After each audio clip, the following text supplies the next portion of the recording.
दोस्तों, आज हम भगवान गौतम बुद्ध की शिक्षा का दूसरा भाग शुरू करेंगे, तो बिना देर किए चलिए आज के वीडियो की शुरुआत करते। यह कहानी है साधु और राजा की। बहुत समय पहले की बात है। एक राज्य में एक दयालु राजा राज्य करता था। वह प्रजा का हितैषी था। प्रजा का हित उसके लिए सर्वोपरि था। वह हमेशा इस प्रयास में रहता कि उसकी प्रजा को कोई समस्या, कोई परेशानी ना हो, सभी सुख चैन का जीवन बसर करें। उसके शासन में प्रजा प्रसन्नता और सुख से जीवन व्यतीत कर रही थी। राजा वेश बदलकर राज्य भ्रमण पर निकलता और प्रजा की स्थिति के बारे में पता करता। यदि उसे पता चले कि प्रजा किसी प्रकार के कष्ट में है, तो वह उन कष्टों को दूर करने का प्रयास करता। एक बार वह इसी प्रकार वेश बदलकर राज्य भ्रमण पर निकला। भ्रमण करते करते वह एक जंगल से गुजरा और रास्ता भटक गया। उसके सैनिक पीछे छूट गए और वह अकेला रह गया। रास्ता ढूंढता हुआ वह एक स्थान पर पहुंचा। उसने देखा कि वहां एक कुटिया बनी हुई है। राजा को भूख लगाई थी। उसने सोचा यहां अवश्य भोजन की व्यवस्था हो जाएगी। उसने अपने घोड़े को एक पेड़ से बांधा और कुटिया में प्रवेश किया। वह एक साधु की कुटिया थी। गेरू वस्त्र धारण किए एक साधु पेड़ के नीचे आसन लगाकर बैठे थे। उनकी आंखें बंद थीं और वे ध्यान में लीन थे। राजा ने देखा कि उस स्थान का वातावरण बहुत ही सुंदर है। पेड़ पौधे हरे भरे हैं, जिनमें फूल और फल लदे हुए हैं। पंछी उन्मुक्त होकर विचरण कर रहे हैं। राजा यह देखकर बड़ा प्रसन्न हुआ। वह साधु के पास गया और उन्हें प्रणाम कर उसके सामने घुटनों के बल बैठ गया। साधु ने आहट पाकर आंखें खोली और अपने सामने एक नौजवान को पाया। उसके मुख का तेज देखकर ही साधु समझ गए कि वह कोई राजसी व्यक्ति है। राजा ने उन्हें बताया कि वह रास्ता भटक गया है। साधु ने उसे अपने आश्रम में शरण दी, खाने के लिए मीठे फल दिए। राजा ने कभी उतने मीठे फल नहीं खाए थे। उसके चकित होकर पूछा, गुरुवर, आज तक मैंने इतने मीठे और स्वादिष्ट फल नहीं खाए।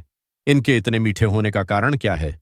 साधु ने कहा, इस राज्य का राजा अत्यंत दयालु और न्यायप्रिय है, इसीलिए यह फल इतने मीठे हैं। जब तक वह अपनी प्रजा का हितैषी रहेगा, दिन दुखियों का सहायक रहेगा, यह फल ऐसे ही मीठे रहेंगे। राजा को यह सुनकर बड़ा आश्चर्य हुआ। उसके लिए इन बातों पर विश्वास करना कठिन था। जब साधु से आज्ञा लेकर वह लौटा, तो उसने निश्चय किया कि वह इस बात का परीक्षण अवश्य करेगा। उसे अपने सैनिक मिल गए जो जंगल में उसे ढूंढ रहे थे। वह अपने राज्य वापस लौट गया। वापस लौटने के बाद उसमें प्रजा पर जुल्म ढहाने शुरू कर दिए। उसने किसानों का लगा बढ़ा दिया और प्रजा पर नाना प्रकार के कर लगा दिए। अब वह अपना धन भोग विलास में खर्च करने लगा और प्रजा की ओर से उदासीन हो गया।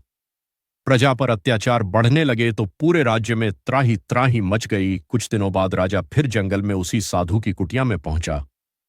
इस बार उसने देखा कि वहां का वातावरण भिन्न है। पेड़ पौधे सूख चुके हैं, फूल मुरझा गए हैं, फल सड़ चुके हैं। यह देखकर वह चकित रह गया। वह साधु के पास गया और उसे प्रणाम किया। साधु ने उसे खाने के लिए फल दिए। इस बार फलों का स्वाद कड़वा था। राजा ने साधु से इसका कारण पूछा। साधु ने कहा, इस राज्य का राजा पहले जैसा नहीं रहा। उसे प्रजा के हित का कोई ख्याल नहीं है। वह प्रजा पर अत्याचार करने लगा है। उसके प्रति प्रजा के मन में कड़वाहट बस गई है, इसीलिए इन फलों का स्वाद कड़वा है। राजा साधु की कुटिया से अपने राज्य लौट आया। उसे साधु की बात समझ आ गई थी। अगले दिन से वह फिर से अपनी प्रजा का ध्यान रखने लगा। उसके बदलते ही फिर से प्रकृति ने अपना रंग बदला और हरी भरी हो गई। तो दोस्तों, इस कहानी से हमें यह सीख मिलती है, जैसा कर्म करोगे वैसा ही फल मिलेगा।